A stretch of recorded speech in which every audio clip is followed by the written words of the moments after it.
Di dalam nama Allah Bapa dan di dalam nama anaknya Tuhan Yesus Kristus dan di dalam nama Roh Kudus, Khalik langit dan bumi. Amin. Marilah kita sama-sama mengucapkan doa kita. Ya Tuhan Allah, berkatilah kami dan sinarkan wajah-Mu bagi kami yang berseru di tempat ini.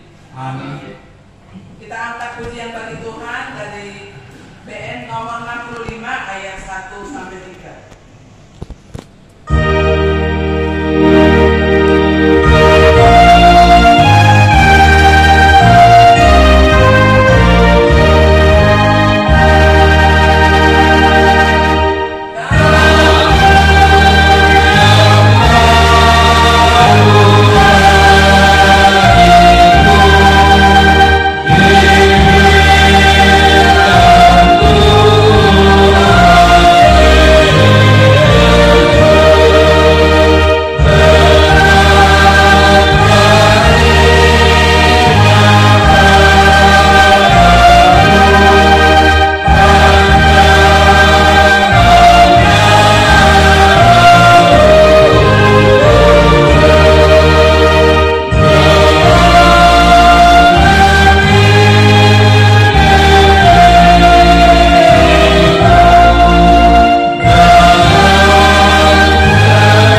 kemudian biarkan dengan lain sehingga akan bisa lewat dan tersebutnya Personi akan masuk kabupaten mungkin dari hari koran dan sempat berdosa alani kuasa kami atas nama penuntunan majelis ini biarkan rohani siang beliau satu. Selamat tahun baru bagi kita sedunia.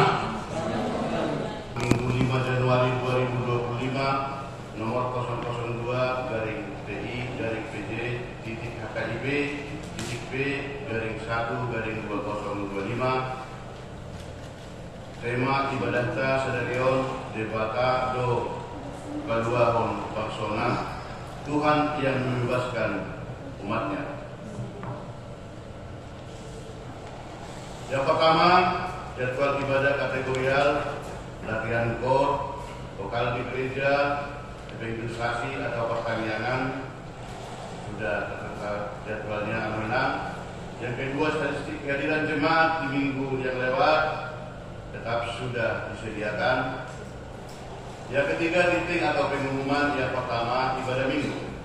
Dengan mengucap syukur kepada Tuhan, dihimbau kepada semua agar semakin rajin beribadah di gereja serta mengikuti ibadah kategorial serta ibadah masuk pukul 10.30 dilayani oleh pendeta, pihak pendeta, pimpinan dan unsur pimpinan majelis jemaat HKIB Penerangan.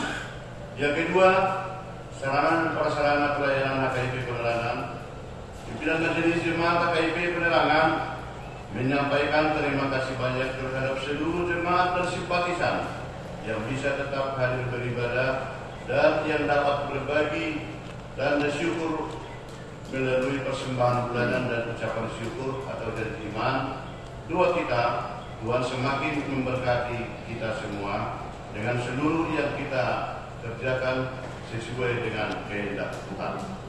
Yang ketiga, tempat ibadah sebagaimana yang sudah kita ketahui telah diwartakan di setiap minggu. Kita masih tetap beribadah di tempat ini menunggu proses pendirian gereja kita HKIB Penerangan realisasi. Mari kita sama-sama berusaha agar rencana kita bisa terwujud atas pertolongan tangan Tuhan. Dan ibadah minggu 12 Januari 2025 kita akan laksanakan ibadah menggunakan bahasa Batak Toba. Renungan Alkitab untuk 1 minggu ke depan dari Alkitab dan Bibel sudah tersedia nominal. Mari kita sempatkan waktu untuk membaca firman Tuhan.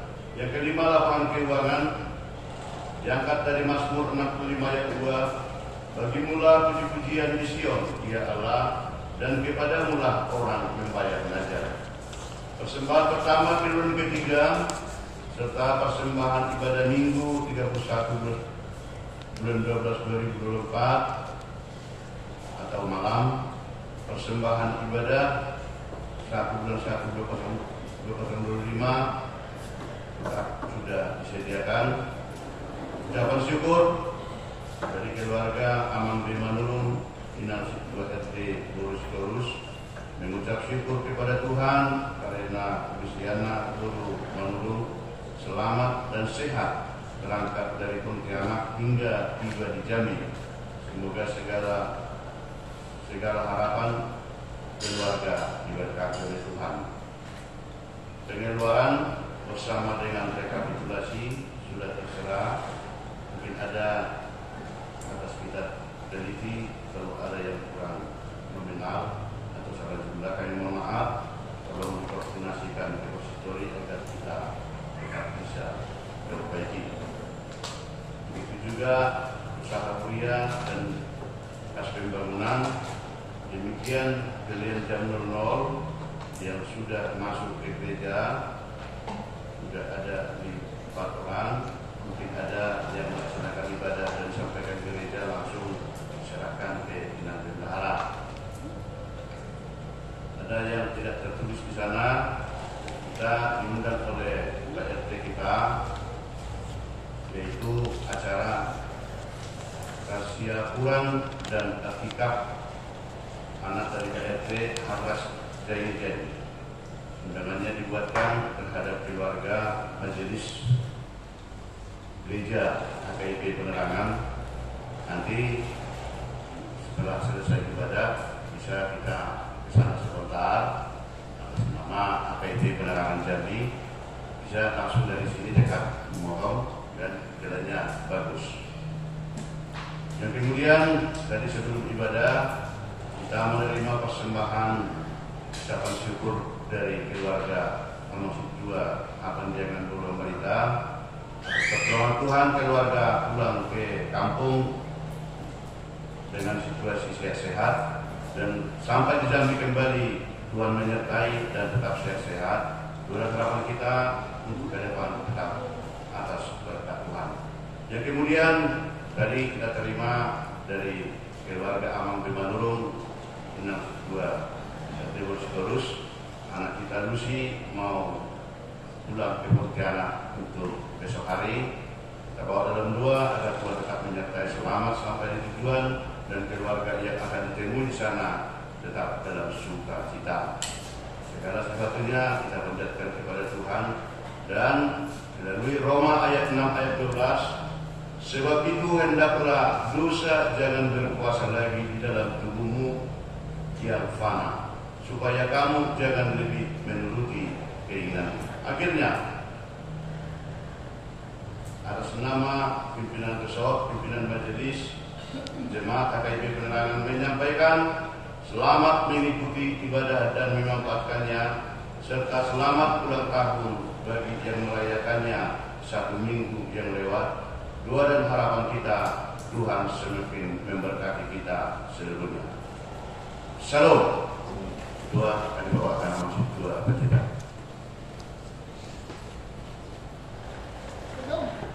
Terkasih dalam nama Tuhan Yesus Kristus, firman Tuhan pada Minggu 5 Januari 2025 ini atau minggu pertama dalam tahun baru tertulis di dalam Yeremia pasal yang ke-31 ayat 10 sampai dengan ayat yang ke-14. Yeremia 31 ayat 10 sampai dengan ayat ke-14 kita membacanya secara responsorial. Demikian firman Tuhan. Dengarlah firman Tuhan, hai bangsa-bangsa, beritahukanlah itu di tanah-tanah pesisir yang jauh. Katakanlah, Dia yang telah menyerahkan Israel akan mengumpulkannya kembali dan menjaga seperti gembala terhadap kawanan domba. Sebab Tuhan telah membebaskan Yakub, telah menebusnya dari tangan orang yang lebih kuat daripadanya. Mereka akan datang bersorak-sorak di atas bukit Sion. Muka mereka akan berseri-seri karena kebajikan Tuhan, karena gandum, anggur, dan minyak, karena anak-anak kambing domba dan lembu sapi. Hidup mereka akan seperti taman yang diairi baik-baik.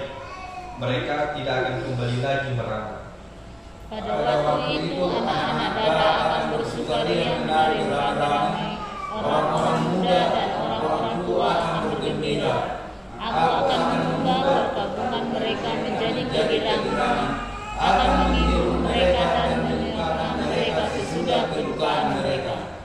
Aku akan memuaskan jiwa para imam dengan kelimpahan, dan umatku akan menjadi kenyang dengan kebajikanku.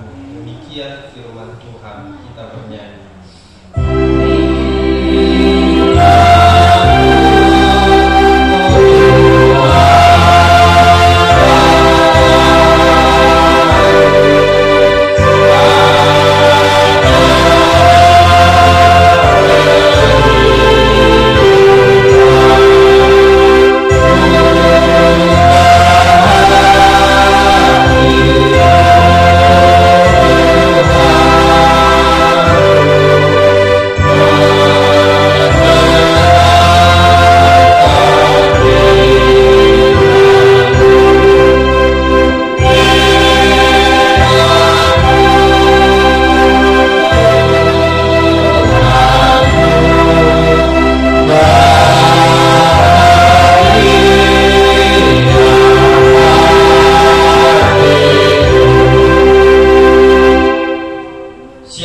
Shalom. Selamat hari Minggu. Selamat hari Minggu. Selamat tahun baru. Selamat tahun baru. Bapak Ibu serta saudara-saudara yang terkasih dalam nama Tuhan Yesus Kristus.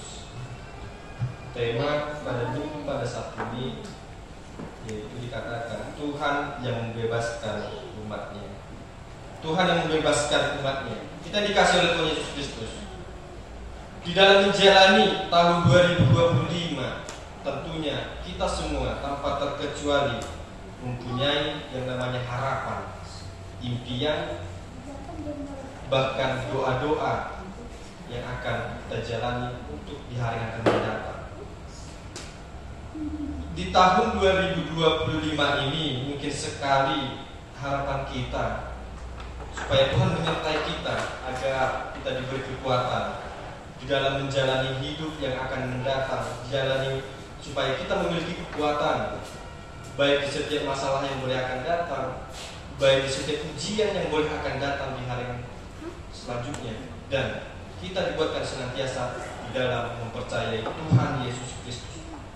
Dan yang kedua, mungkin harapan kita juga kita tetap diberi kesehatan baik hari ini, esok, bahkan lusa, baik diri kita, keluarga kita, bahkan siapapun yang boleh kita kasihi. Dan juga mungkin harapan kita semoga di tahun 2025 boleh menjadi tahun berkah. Berkat bagi kita, berkat bagi keluarga kita, berkat bagi orang yang boleh kita kasihi, dan berkat bagi gereja kita. Dan juga di tahun 2025 ini semoga apa yang kita rindukan, baik itu keluarga yang harmonis, pendidikan, pekerjaan, bahkan jodoh sekalipun, bahkan kenyamanan dalam keberagamaan sekalipun, kiranya harapan itu boleh kita dapatkan di tahun ini. Mari kita sama-sama mendoakan supaya tahun ini boleh menjadi tahun berkah bagi kita semua. Tetapi ketika kita berharap, ketika kita menyampaikan impian kita kepada Tuhan, apakah cukup hanya dengan mengatakan saja? Jawabannya tidak. Nanti kita harus butuh benar-benar yang namanya itu usaha dan juga percaya kepada Tuhan. Kita menyerahkan semuanya kepada Tuhan. Harapan kita, impian kita, bahkan cita-cita kita kepada Tuhan. Sebab Tuhan tidak pernah mengenal yang namanya gagal. Tuhan tidak pernah mengenal yang namanya lalai di dalam membantu umat kepercayaannya. Tuhan mendengar setiap doa-doa kita. Tuhan mendengar setiap harapan kita. Masa dan waktu tidak pernah terlambat bagi kita yang meminta di dalam doa. Sebab tangan Tuhan tidak pernah kurang panjang dalam menolong setiap orang yang terjatuh. Dan kasih Tuhan selalu terbuka bagi kita yang percaya kepadanya. Kita dikasihi oleh Tuhan Yesus Kristus. Nats khotbah minggu ini mengisahkan tentang bagaimana penggenapan janji Allah akan bangsa Israel, di mana bangsa itu dibuang oleh Allah karena kembali lagi kebebalan mereka, kenakalan mereka, bahkan karena kejahatan mereka, Tuhan membuang. Tetapi melalui pada saat ini Tuhan menggenapi janjinya melalui Nabi Yeremia, supaya bangsa ini boleh Nabi itu gembalai, supaya bangsa Israel, Nabi Yeremia boleh keluar daripada dosa yang mereka cintai, dan melalui Nabi Yeremia supaya bangsa ini boleh kembali ke dalam jalan Tuhan, agar janji Tuhan tetap berjalan dan dinyatakan terhadap umat pilihannya, sehingga Allah mengangkat bangsa Israel dari keterpurukannya. Demikian juga kita berharap kepada Tuhan, kita meminta kepada Tuhan supaya masa kita ini Tuhan boleh angkat dari yang terendah, Tuhan boleh angkat kita menjadi yang tertinggi. Mungkin di harapan kita di tahun-tahun yang lalu, semoga tahun ini menjadi tahun baik, tahun yang akan datang lagi tahun yang baik, dan tahun yang akan mendatang lagi menjadi tahun yang baik. Tetapi jika kita memang tidak ada perubahan, apakah itu dapat dikatakan yang baik? Maka sia-sialah harapan kita. Nah, tetapi melalui firman Tuhan pada saat ini, Allah menjanjikan kepada bangsa Israel beberapa masa yang sangat bahagia untuk bangsa ini. Memang dahulu untuk bangsa Israel, tetapi sekarang untuk setiap umat Tuhan yang percaya kepadanya. Yang pertama yaitu masa sukacita. Kalau kita melihat perjalanan bangsa Israel, sangat banyak masa-masa yang duka cita, sangat banyak masa-masa kesedihan yang boleh itu bangsa itu alami. Tetapi karena kasih Tuhan, Tuhan boleh mengangkat mereka dari keterpurukan, sehingga mereka boleh memainkan rebanannya. Akan kasih Tuhan mereka boleh bersorak-sorai, akan kasih Tuhan mereka menari-nari, karena Tuhan telah mengangkat derajat mereka.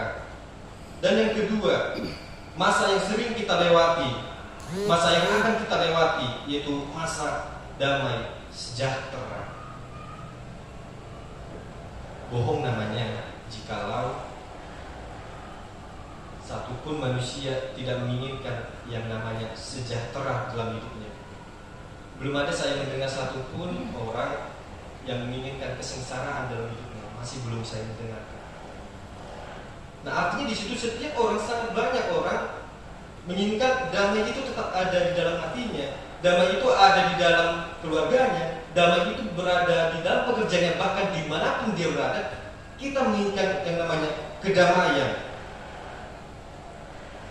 Nah, di dalam pasal yang ke-31 ini dibuktikan ketika bangsa Israel tidak memiliki apa-apa dalam perjalanan mereka, tetapi Tuhan berikan mereka bukit di Samaria, satu perbukitan di Samaria, supaya mereka boleh mengolahnya.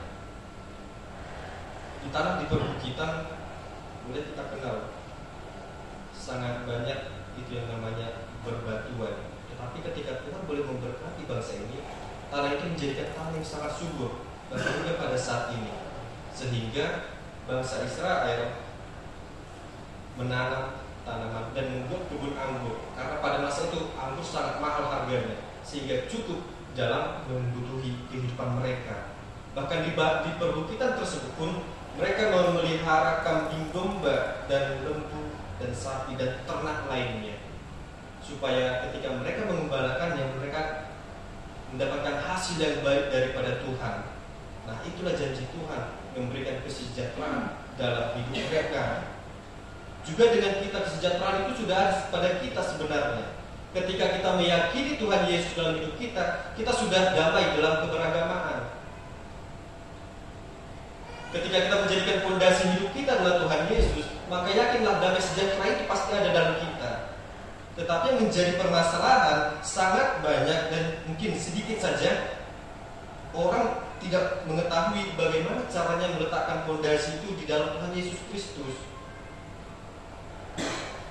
Karena di dalam kehidupan bangsa Batak secara garis besar masih ada yang namanya hotel enak mati, sehingga tidak ada yang namanya pembaharuan diri, artinya tetap berjalan di tempat.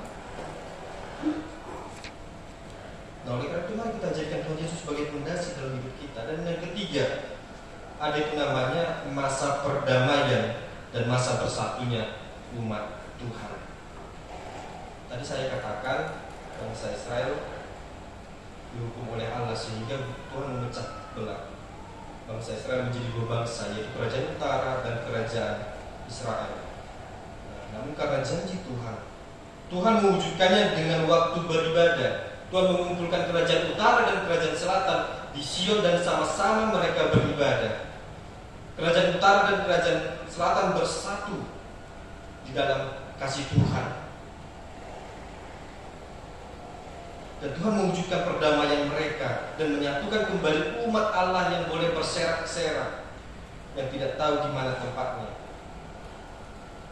Lalu ketika Tuhan telah menyampaikan damai tersebut, ketika Tuhan menyatukan bangsa itu, tidak ada lagi satupun atau satu orang pun, satu oknum pun yang dapat memisahkannya kembali. Bahkan bangsa Raja Asyur sekalipun yang dahulu adalah raja yang jahat, ketika Tuhan menyatakan akan menghancurkan kerajaan itu dalam satu malam, Tuhan mewujudkannya. Boleh kita baca nanti dalam Yesaya 37 ayat 36. Artinya di dalam menolak setiap pergejolakan hidup, di dalam kita boleh menjalani hidup yang kokoh dalam Tuhan, kita butuh yang namanya iman yang benar, bertumbuh di dalam iman yang sejati di dalam hidup kita. Lalu jiwa kita juga tidak akan hidup di dalam iman yang sejati jika kita tidak mengubah arah hidup kita. kita pada saat ini menjadi lebih baik. Bapak Ibu serta saudara-saudara yang terkasih, iman yang palsu tidak akan mengubah hidup kita. Iman yang palsu tidak akan pernah terjawab doa-doa kita. Sebab dikatakan doa orang benar sangat besar kuasanya. Orang benar sudah pasti adalah orang yang beriman. Lalu iman yang palsu ketika kita masuk pada masa-masa kesukaran, ketika kita masuk pada masa-masa sulit, itu tidak akan mampu mengubah hidup kita dan tidak akan mampu menolong kita. Tetapi iman yang sejati adalah iman yang mampu menerima dan menghadirkan kasih Allah di dalam diri kita, di dalam keluarga kita, bahkan di dalam orang-orang yang di sekitar kita. Hal ini sama seperti Tuhan Allah yang menggenapi janjinya akan penebusan dosa manusia melalui kelahiran Tuhan Yesus Kristus. Ketika Tuhan Yesus Kristus lahir, damai itu, terang itu sudah ada. Yesus mengambil rupa manusia, menyetarakan diri seperti manusia, tetapi tidak berdosa. Lalu dia melayani selama kurang lebih 3,5 tahun untuk memperlengkapi pengetahuan manusia, untuk membenahi iman manusia. Dan pada masanya Tuhan Yesus mati di kayu salib untuk menebus dosa manusia. Itu adalah bukti daripada Tuhan menepati janjinya di dalam diri kita. Oleh karena itu Bapak Ibu serta saudara-saudara terkasih, kita perlu yang namanya iman yang sejati, yaitu iman yang menyelamatkan di dalam Yesus Kristus. Mungkin tumbuh satu pertanyaan, bagaimana cara iman itu dapat tumbuh dan berkembang dalam hidup kita? Roma 10 ayat 17 dikatakan, iman timbul dari pendengaran akan firman Tuhan. Lalu muncul lagi satu pertanyaan, ketika orang yang tidak saya sukai memberitakan firman Tuhan, bagaimana iman saya dapat bertumbuh? Saya boleh mendapat satu cerita dari orang-orang luar sana, dari gereja-gereja lain, memang dia menyatakan ketika saya mendengarkan firman Tuhan dibawakan oleh pendeta yang saya sukai, saya merasa masuk begitu khotbahnya. Tetapi begitu ada pelayan yang lain berkhotbah, saya tidak suka dengan dia. Aku jadi benci firman Tuhan itu. Nah, yang ingin kita pelajari pada saat ini, ketika pemberitaan firman Tuhan bukan orang yang kita pandang, tetapi firman yang dinyatakan. Memang berat kita mendengar daripada perkataan yang orang kita benci, sangat berat. Saya pernah mengalaminya, tapi saya ingin mengubah hal tersebut. Nah, yang ingin saya katakan, apa sih tujuan kita datang ke gereja? Apa sih yang ingin kita lihat dalam kita beribadah? Para penatua kah? Dikat kah? Pendeta kah? Atau teman-teman kita? Tapi ingin saya katakan, ketika kita menyatakan diri kita ingin rindu beribadah pada Tuhan, yang ingin kita lihat yaitu kehadiran Tuhan Yesus Kristus dalam diri kita. Yang ingin kita rindukan yaitu adalah pemberitaan firman Tuhan melalui hamba-Nya. Memang setiap orang adalah orang berdosa atau tidak layak, tetapi melalui firman Tuhan pada saat ini, mari kita ubah pola pikir kita. Sekalipun kita dibenci, sekalipun kita tidak disukai, yang namanya pemberitaan firman Tuhan haruslah kita jalani. Sebab melalui hal tersebut iman kita boleh bertumbuh. Dan ketika kita memiliki iman yang sejati, sekalipun belenggu dosa, sekalipun kita terikat oleh hal-hal yang membebani kita, ketika kita membawakannya dalam doa kita kepada Tuhan Yesus Kristus, yakin dan percaya Tuhan Yesus akan membebaskan umatnya layaknya seperti Israel keluar daripada masa-masa penjajahan, dan kita dimenangkan hanya oleh karena iman kita. Amin. Mari kita bernyanyi.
Ya Allah Bapa kami yang di surga, kami mengaku bahwa Tuhan adalah sumber dari segala karunia yang melimpah dalam kehidupan kami masing-masing. Sebahagian daripada karunia itu kami serahkan kembali sebagai persembahan kepada Tuhan. Terimalah dan berkatilah persembahan umat-Mu ini, agar dapat kami pergunakan untuk pekerjaan dan pelayanan kerajaan Tuhan di dunia. Bukalah hati kami untuk mengenal betapa banyak berkat dan karunia yang kami peroleh dari Tuhan, supaya kami senantiasa bersyukur kepada-Mu di dalam nama Tuhan Yesus Kristus Tuhan kami. Amin. Marilah kita sama-sama mengucapkan doa Bapa kami. Bapa kami yang di surga, dikuduskanlah nama-Mu, datanglah kerajaan-Mu, jadilah kehendak-Mu di bumi seperti di surga. Berilah kami pada hari ini makanan kami yang secukupnya, dan ampunilah kami akan kesalahan kami, seperti kami juga mengampuni orang yang bersalah kepada kami. Dan janganlah membawa kami ke dalam pencobaan, tetapi lepaskanlah kami daripada yang jahat, karena Engkau yang punya kerajaan dan kuasa dan kemuliaan sampai selama-lamanya. Amin. Jemaat Tuhan, marilah kita pulang dengan damai sejahtera daripada Tuhan. Marilah kita menerima berkat Tuhan. Tuhan memberkati kita dan melindungi kita. Tuhan menyinari kita dengan wajah-Nya dan memberi kita kasih karunia. Tuhan menghadapkan wajah-Nya kepada kita dan memberi kita damai sejahtera. Amin.